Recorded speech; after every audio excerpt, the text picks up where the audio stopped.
Boa noite, vamos estar falando sobre o nosso trabalho de conclusão de curso, fitorremediação, tratamento para a poluição da água, onde o grupo é composto pela Ana Flávia, a Caroline e eu, Julianaira, e o nosso professor orientador foi o César Tatari. Pode passar. Sobre o despejo de água contaminada, bom, o despejo de água contaminada devido a atividades econômicas e urbanas em rios e mares vem sendo uma grande preocupação ambiental ultimamente, sendo que nos últimos 30 anos o Brasil perdeu cerca de 15,7% da sua superfície de água, tendo como principais causas a poluição, descargas industriais e urbanas que contaminam a água, além da expansão agrícola, que com o aumento da fronteira agrícola, ela leva à fragmentação da rede de drenagem e à diminuição da superfície hídrica. Como um exemplo de prova disso, tivemos a expedição Silent Amazon realizada em 2019, onde ela identificou contaminantes invisíveis nas águas amazônicas. E essa poluição ela ameaça, além de populações locais, também os ecossistemas ali presentes. Bom, trabalhar em soluções para os problemas relacionados à água contaminada é de suma importância para a preservação do meio ambiente e saúde humana. E este tema deve ser abordado em sociedade por motivos de preservação a ecossistemas aquáticos, além também de preservação dos ecossistemas terrestres, a saúde, a saúde humana, segurança alimentar, o impacto socioeconômico e também o compromisso com a sustentabilidade. Sobre as macrófitas, elas têm um papel muito importante no nosso trabalho, que será abordado mais para frente, por conta das suas propriedades de capacidade de filtração, a estabilidade e acúmulo dos poluentes, a biotransformação e também a sua importância ecológica. Sobre a eutrofização nos ambientes aquáticos, eles são causados a partir do despejo da água contaminada. E as razões da eutrofização dos ambientes aquáticos vêm a partir do excesso de nutrientes como nitrogênio e fósforo, que são bem presentes em produtos como sabões, detergentes, e também em alguns adubos utilizados na área agrícola. Estes surfactantes entram em contato com a água por conta da sua propriedade de diluição e também, se não houver o tratamento assim adequado para essa água, ele acaba sendo descartado e entrando em contato com os corpos hídricos, e assim causando a eutrofização de tais corpos. Pode passar.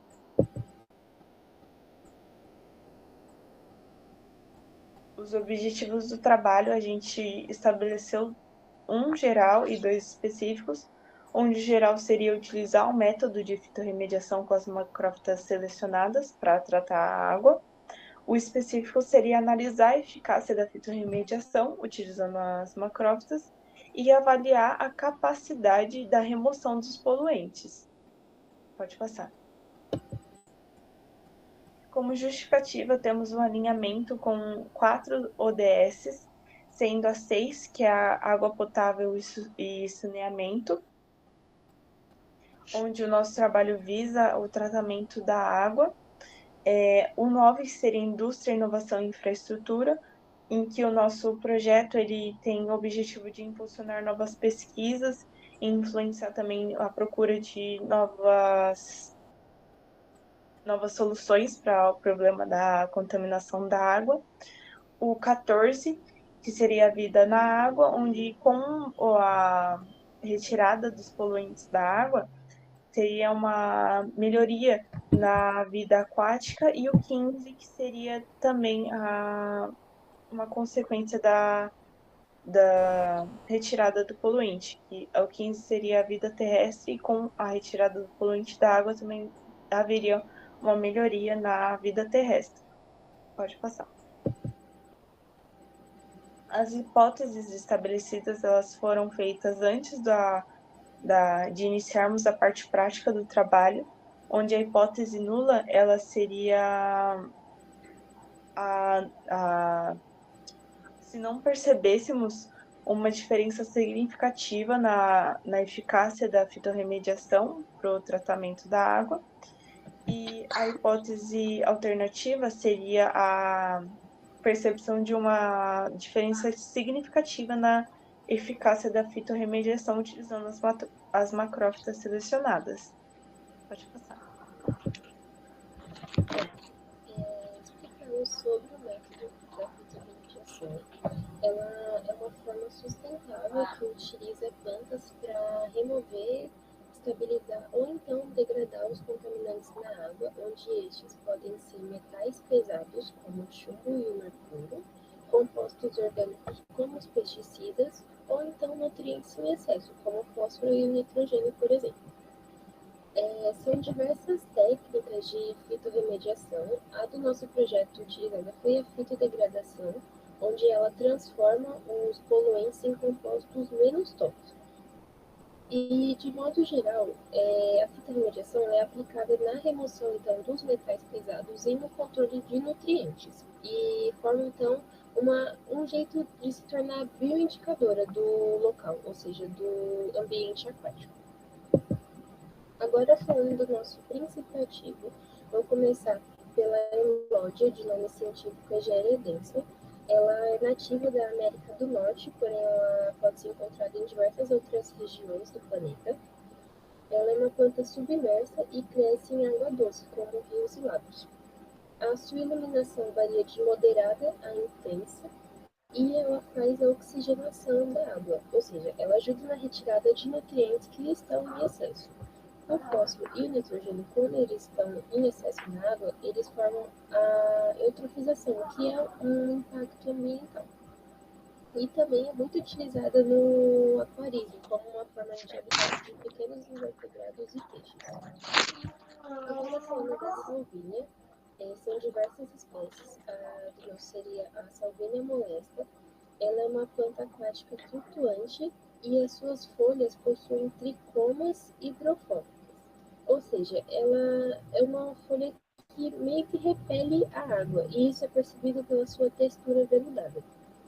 Ela se reproduz por fragmentação vegetativa, ou seja, essas folhas se desprendem e formam então novas mudas, e ela prefere águas calmas e ricas em nutrientes. E por ter essa facilidade de reprodução, quando está em excesso no ambiente, ela se torna prejudicial, pois formam os chamados tapetes flutuantes, que impedem a entrada de luz na água e que ocorre então a oxigenação. Porém, tendo o controle dessa macrófita junto com a nossa macrófita Emlódia, percebemos que elas ajudam na oxigenação e na turbidez da água e na retirada de nutrientes sem excesso. Por isso que quisemos trazer ela para o nosso projeto. Agora falando do nosso reagente, que seria o surfactante, conhecido também como tensoativo. São diversas categorias. O do nosso projeto seria então o surfactante aniônico. Ele possui carga negativa e é encontrado em detergente.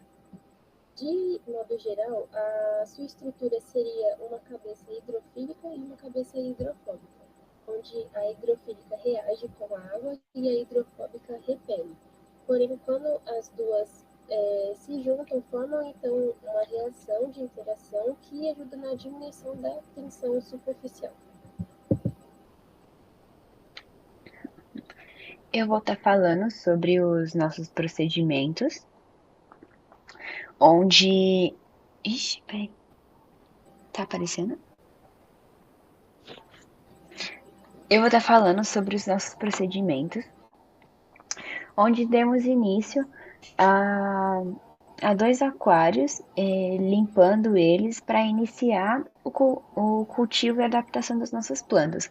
O primeiro, que viemos chamar de aquário berçário, foi onde começamos com substrato de basalto, enchemos com água e colocamos as nossas plantas para que elas pudessem se multiplicar ali, dando início ao nosso cultivo.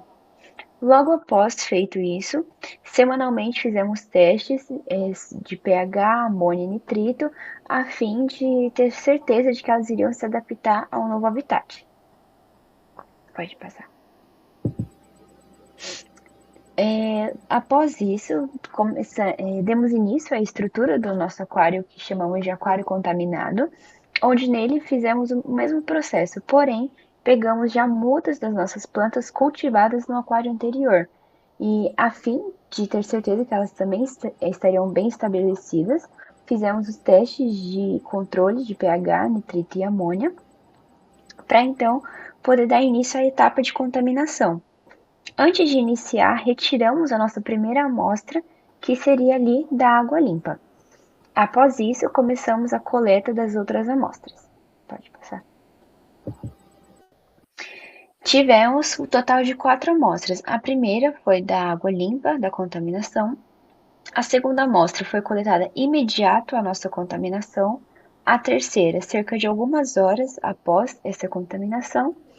E a quarta e última amostra foi retirada em média 4 dias após essa contaminação, onde levamos todas essas amostras coletadas para o teste de espectrofotometria, que é um teste que visa mostrar a absorbância ou transmitância do reagente ali na amostra presente.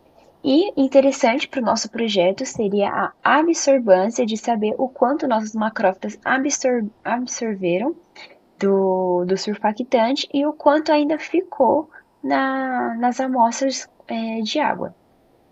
Pode passar. Então, fizemos a tabela dos nossos testes, onde do aquário berçário foi até ao longo da adaptação das macrófitas ali no sistema, houve pouca oscilação entre nitrito e amônia e a regularização do pH. Pode passar. Já na tabela do aquário contaminado, tivemos ali uma oscilação considerável após já o dia da contaminação, tanto oscilação do pH quanto nitrito e amônia já consideráveis, tanto do dia da contaminação quanto já a reação das plantas dentro desse sistema, trabalhando com seus benefícios ali com o poluente. Pode passar. Nos resultando, então, onde tiramos o cálculo já baseado em um artigo estudado sobre a espectrofotometria, onde nele, entre a nossa primeira amostra, que é a amostra da água limpa, comparando com a nossa última amostra coletada dias após a contaminação, elas são similares, ou seja, tivemos que as nossas macrófitas não só reagiram bem ali dentro com os seus benefícios, como conseguiram trazer uma sanidade para a água, tirando boa parte do poluente em curto prazo e com eficiência. Pode passar. Concluindo, então, que o nosso projeto, por mais que tenham ficado fragilizadas as nossas macrófitas, com a descontaminação do ambiente, elas resistiram. É uma alternativa de curto prazo, de custo-benefício, pois só é utilizado recursos naturais, e é uma alternativa, além de sustentável, prática para pequenos cursos da água, explorando apenas o benefício da combinação das macrófitas, concluindo com êxito o nosso projeto. Aí pode passar para as nossas referências.